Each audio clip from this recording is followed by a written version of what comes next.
अच्छा, अब एक स्टेप आगे चलते हैं हम। हमने पिछली वीडियो में देखा कि आप वी लुकअप का फॉर्मूला लगाएंगे और डायनेमिक सेल्स के रेफरेंसेस देंगे तो ये ऑटोमेटिकली खुद ही रिजल्ट शो कर देगा for each and every field. लेकिन अगर मैं यहाँ से डेटा जो मेन वी लुकअप की लुकअप वैल्यू है, अगर मैं वो ही सेल सिलेक्ट करके इसकी वैल्यू ही डिलीट कर देता हूँ तो फॉर्मूले को यहाँ से वैल्यू नहीं मिलेगी। अब जब फॉर्मूले को लुकअप वैल्यू ही नहीं मिलेगी तो फॉर्मूला प्रोसेस नहीं हो पाएगा, जिसकी वजह से ये नॉट अवेलेबल का एरर दे देगा। ये बाय डिफ़ॉल्ट एक एरर है जो कि एक्सेल में प्री प्रोग्राम्ड है, लेकिन अगर चाहें आप तो ये एरर चेंज भी कर सकते हैं। क्योंकि आपको पता है कि अगर कार पार्ट ज़ाहिर है कभी ऐसा हो सकता है कि आपने जो फाइंड करना है वो आपने नहीं नहीं लिखा हो। तो ये एरर्स आने का मतलब तो ये है कि जैसे शीट में कोई मसला है या नॉन प्रोफेशनल सी चीज़ लग रही है, हम चाहते हैं प्रॉपर डैशेस आ रही हों, या फिर अगर यहाँ पर ब्लैंक है तो बाकी सब जगह भी ब्लैंक होना चाहिए। तो आप इस एरर को मॉडिफाई भी कर सकते हो। आप ये कह सकते हो कि अगर एरर आए तो बजाय ये एरर देने के मेरी मर्ज़ी का एरर दे। एक्सेल को ये भी बता सकते हैं हम। और मेरी मर्ज़ी क्या है कि नॉट अवेलेबल लिखे आने के बजाय डैश लिखा आ जाए या फिर ब्लैंक या कुछ भी ना लिखा है। तो इस चीज़ को हम फॉर्मूले के थ्रू डिफाइन करेंगे with in a normal formula. इसी फॉर्मूले को मतलब ज़ाहिर है जिस जो सेल को मैंने सेलेक्ट किया उस पर ऑलरेडी एक फार्मूला लगा हुआ है, मैंने इसी फार्मूले में एक नया फार्मूला मिलाना है। ये सेल सिलेक्टेड है, मैं इस सेल के बीच में रख के, बीच में कर्सर रख के, आपने एंड पे नहीं रखना, बीच में रख के आपने डबल क्लिक करना है तो इससे फॉर्मूला खुल जाता है।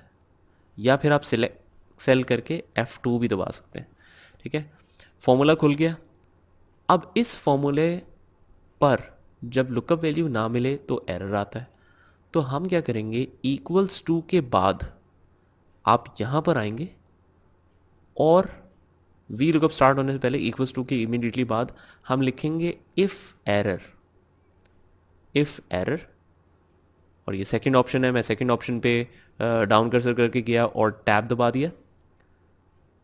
If error on which value, सबसे पहले वो रिक्वायरमेंट कहेगा कौन सी वैल्यू पे अगर एरर आ रहा हो तो मैं उस एरर के बजाय क्या शो करूं।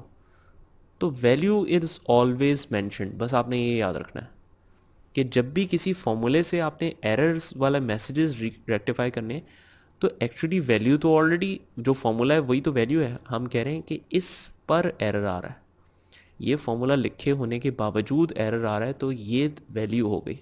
ठीक है ना, ये मेन ऑब्जेक्टिव हो गया। कॉमा, वैल्यू इफ एरर, हम क्या चाहते हैं एरर के बजाय वैल्यू शो करना।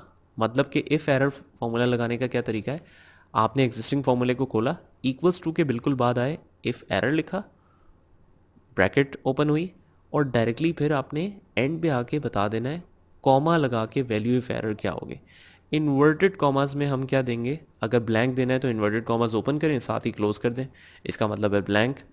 और ब्रैकेट क्लोज करने की ज़रूरत नहीं है, ऑटोमेटिकली क्लोज हो जाएगी। एंटर करके देखते हैं, वो कहता है कि ब्रैकेट एक एंड में भी क्लोज होनी है। तो do you want me to make this correction, I will say yes. तो देखें ये ब्लैंक हो गई। अब इसी रिजल्ट्स को आपने हैंडल से होल्ड करके बाकी सब पे ड्रैग करना है, तो देखें कितनी आसानी से ये हल हो गया।